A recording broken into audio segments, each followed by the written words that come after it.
सर्दियों का मौसम शुरू हो गया था। आज टुनटुनी चिड़िया की बेटी की शादी थी और बारात आने ही वाली थी। चिंकी बेटी, आप जल्दी से नहाकर पार्लर चली जाओ, वरना देर हो जाएगी। मम्मा, मैं नहीं नहाऊंगी, आज कितनी सर्दी पड़ रही है। अरे चिंकी बेटी, आज तो आपकी शादी है, आज तो आपको जरूर नहाना पड़ेगा। लेकिन मम्मा, मुझे सर्दी लगने की वजह से जुकाम हो गया है और आप ही ने कहा था कि जब सर्दी लग जाए तो नहाना नहीं चाहिए। हाँ, मैंने ही कहा था, लेकिन आज आपकी शादी है तो नहाना तो आपको पड़ेगा ही ना बेटी। फिर चिंकी अपनी मम्मा की बात मान लेती है और नदी पर नहाने चली जाती है। अरे बाप रे, ये पानी तो बर्फ के जैसा ठंडा है, ऐसे पानी से नहाकर तो मेरी कुल्फी जम जाएगी। फिर उसकी सहेली कुकी वहां आ जाती है। अच्छा हुआ कुकी जो तू यहाँ पर आ गई, मैं बहुत बड़ी परेशानी में हूँ। मुझे पता है चिंकी, तू यहाँ बैठकर क्या सोच रही है। तेरा इस ठंडे पानी से नहाने का मन नहीं कर रहा, बता, यही बात है ना। हाँ कुकी, अब तू ही बता, मैं क्या करूँ। मम्मा ने मुझे जबरदस्ती नहाने भेज दिया, तो इसमें इतना घबराने की क्या बात है। तू ऐसा करना, अपनी मम्मा से झूठ बोल देना कि मैं नहा कर आई हूँ। ठीक है कुकी, अब मैं नहीं नहाऊंगी। और हाँ, तू भी मेरी मम्मा को बोल देना कि चिंकी मेरे सामने ही नहाई थी। हाँ चिंकी, झूठ तो मैं बोल दूंगी, लेकिन तू अपने सिर को थोड़ा पानी से भिगो ले। फिर चिंकी चिड़िया ऐसा ही करती है। वो अपने सर को थोड़ा पानी में भिगो लेती है। फिर वो अपने घर आ जाती है।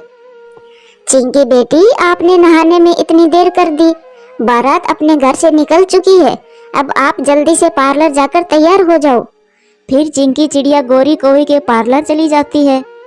आ गई चिंकी, आपको तो 3 बजे आना था, फिर इतनी लेट कैसे हो गई। वो क्या बताऊं गोरी आंटी, बहुत सर्दी पड़ रही है, इसलिए मैं लेट हो गई। चिंकी बेटी, आज तो आपकी शादी है और शादी वाले दिन लेट नहीं होते। ठीक है आंटी, अब आप जल्दी से मेरा मेकअप कर दो। चिंकी, इतनी जल्दी नहीं होगा ब्राइडल मेकअप, थोड़ा समय तो लगेगा बेटा। ऐसा कहकर गोरी चिंकी का मेकअप शुरू कर देती है। चिंकी बेटी, आप अपनी आंखें बंद करो, मैं सबसे पहले आई मेकअप करती हूँ। ठीक है आंटी, आपको जो करना है जल्दी करना, मुझे बहुत ठंड लग रही है। ठीक है चिंकी बेटी, मैं आपका मेकअप जल्दी ही करूँगी। फिर गोरी को भी चिंकी का मेकअप शुरू कर देती है। और इधर चिंकी की बारात आ चुकी थी और सब बेसब्री से चिंकी का इंतजार कर रहे थे। टुनटुनी बहन जी, कहाँ है चिंकी बिटिया? शुभ मुहूर्त निकला जा रहा है, आप जल्दी से चिंकी को बुला दीजिए। बहन जी, आप चिंता ना करें, चिंकी आती ही होगी पार्लर से। टुनटुनी चिड़िया को बहुत गुस्सा आ रहा था। वह रोकी कबूतर से कहती है, रोकी भैया, आप जल्दी से गोरी कोवी के पार्लर चले जाओ। ये क्या कह रही हो टूनी बहन? मैं भला पार्लर क्यों जाऊं? मुझे थोड़े ही मेकअप करना है। रोकी भैया, आप चिंकी को लेने जाओ, ना कि अपना मेकअप कराने। वो अभी आई नहीं है और शुभ मुहूर्त निकला जा रहा है। फिर रोकी कबूतर गोरी के पार्लर जाता है। अरे गोरी आंटी, आपने ये कैसा मेकअप कर दिया है?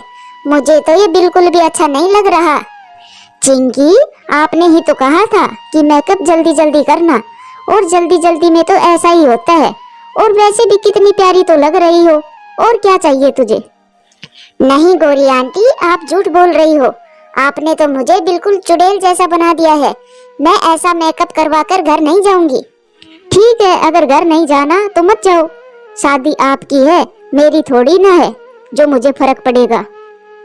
गोरी कोवी की ये बातें रोकी कबूतर सुन लेता है और कहता है, गोरी, चिंकी बिटिया सही कह रही है, आपने तो इसे मेकअप के नाम पर इसे चुड़ैल बना दिया। ओए रोकी, अगर तुझे मेकअप की इतनी ही जानकारी है तो खुद ही कर देता, मेरे पास क्यों भेजा था? हाँ गोरी, असल बात तो यही है, आपको कुछ करना आता नहीं है, बस आप यूं ही पार्लर खोल के बैठ गई हो। उन दोनों में जबरदस्त बहस शुरू हो जाती है। और इधर चिंकी की सास बार बार टुनटुनी से पूछ रही थी, बहन जी, आप सही सही बताइए, आखिर बात क्या है? आप हमसे कुछ छुपा तो नहीं रही हो? नहीं नहीं बहन जी, मैं भला आपसे क्या छुपाऊंगी। चिंकी बस पार्लर ही गई है, वो पार्लर से अभी तक तैयार होकर नहीं आई है, पता नहीं इतना समय क्यों लग रहा है। क्या? बहन जी, चिंकी अभी तक पार्लर से नहीं आई है। ना जाने हम तो क्या क्या सोच रहे थे। हाँ बहन जी, चिंकी अभी तक पार्लर से नहीं आई है। आप बुरा न माने तो मैं उसे लेने चली जाती हूँ। हाँ हाँ बहन जी, आप चिंकी को लेने जाओ, मैं यहाँ पर सब संभाल लेती हूँ। फिर टुनटुनी चिड़िया गोरी कोवी के पार्लर चली जाती है। वहाँ रोकी और गोरी में बहस हो रही थी। अरे रोकी भैया और गोरी, आप दोनों ऐसे क्यों झगड़ रहे हो? और रोकी भैया, मैंने तो आपको चिंकी को लेने भेजा था।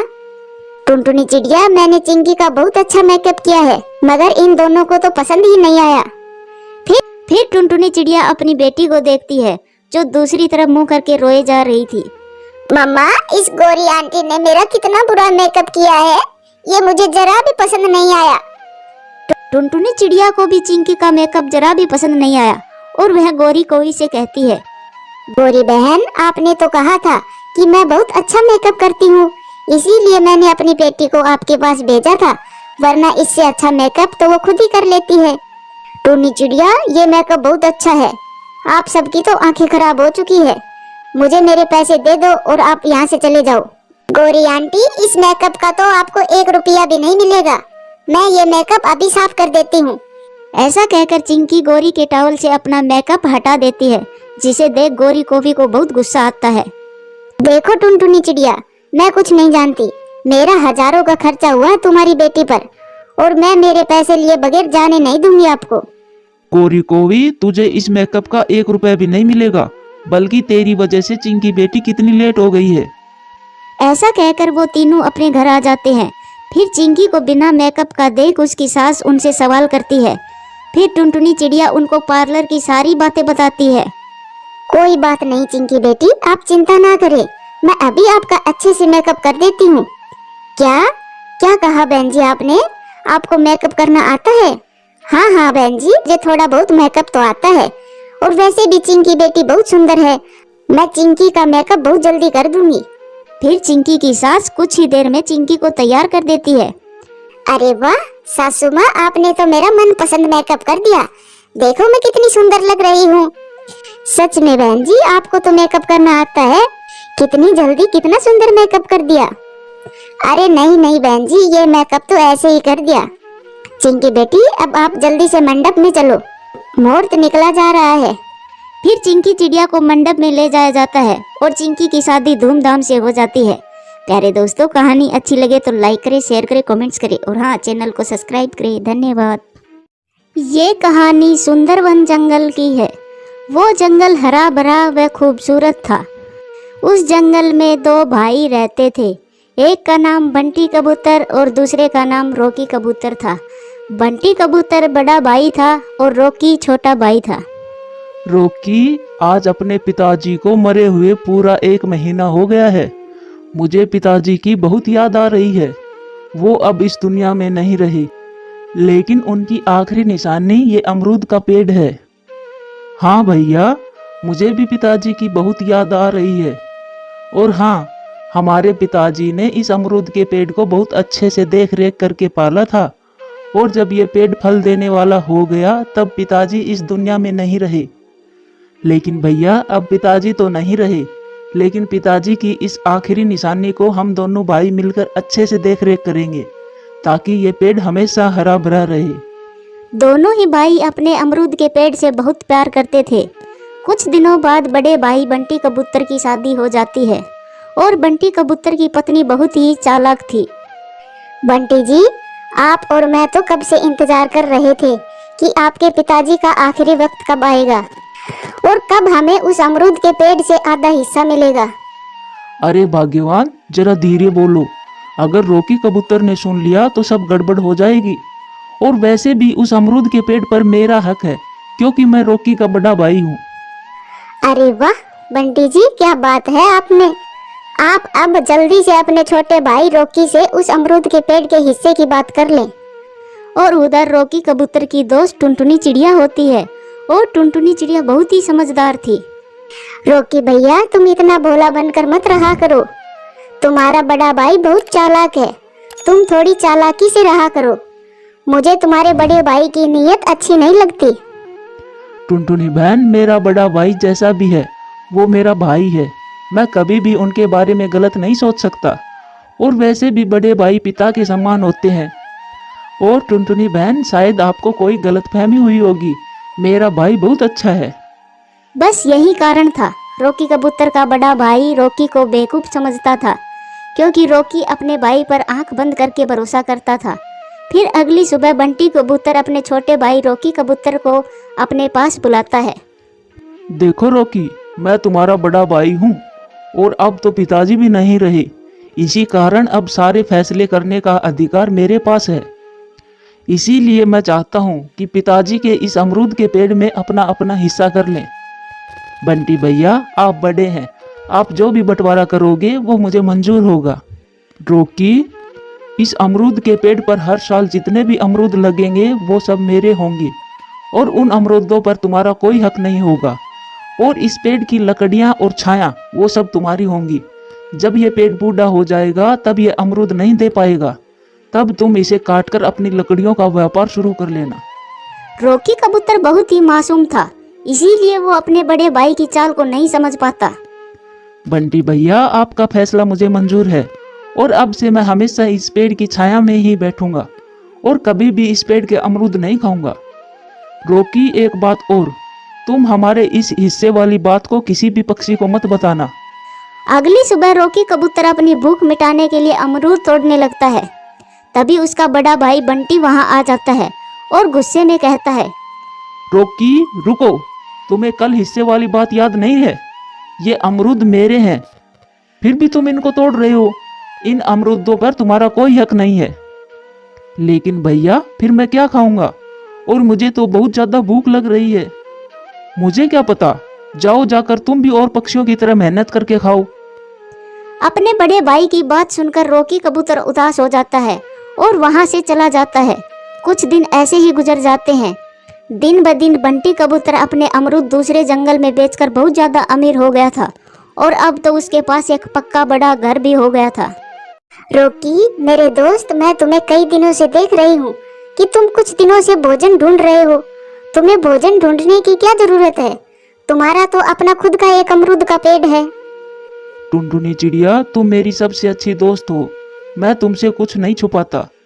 मेरे बड़े भाई ने यह बात बताने के लिए मना किया था, लेकिन मैं फिर भी तुम्हें बता देता हूँ। टुनटुनी, मेरे भाई ने हमारे अमरूद के पेड़ का बंटवारा कर दिया है। बड़े भैया ने पेड़ का ऊपरी हिस्सा जहाँ अमरूद लगते हैं वो ले लिया है और मुझे पेड़ का निचला हिस्सा मिला है। जब अमरूद का पेड़ बूढ़ा हो जाएगा तब मैं उस पेड़ को काटकर उस पेड़ की लकड़ियों से व्यापार करूंगा और पेड़ की छाया भी मेरे हिस्से में आई है।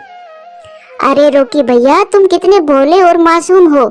तुम्हारे बड़े भाई ने तुम्हारे इसी भोलेपन का फायदा उठाया है।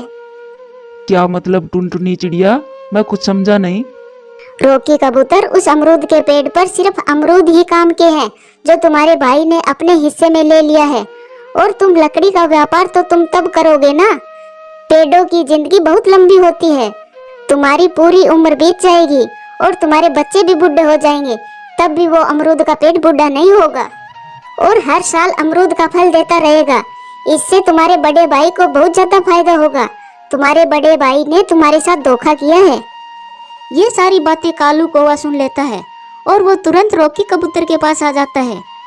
रॉकी भाई, मुझे पता था तुम्हारा भाई तुम्हारे इस भोलेपन का फायदा जरूर उठाएगा, परंतु अभी भी कुछ नहीं बिगड़ा है।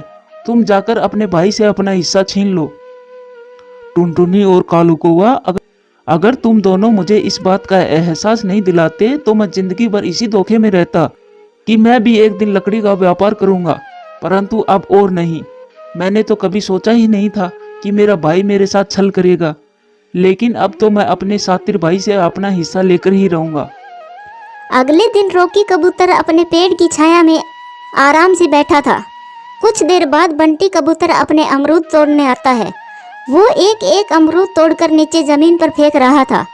कुछ अमरूद नीचे गिरा देता है, तब बंटी नीचे आता है तो रॉकी कबूतर कहता है, भैया, आप इस पेड़ के नीचे वाले हिस्से में नहीं आ सकते क्योंकि ये छांव वाला हिस्सा मेरा है और इस हिस्से में जो भी चीज गिरेगी या फिर रखेगा वो चीज मेरी हो जाएगी।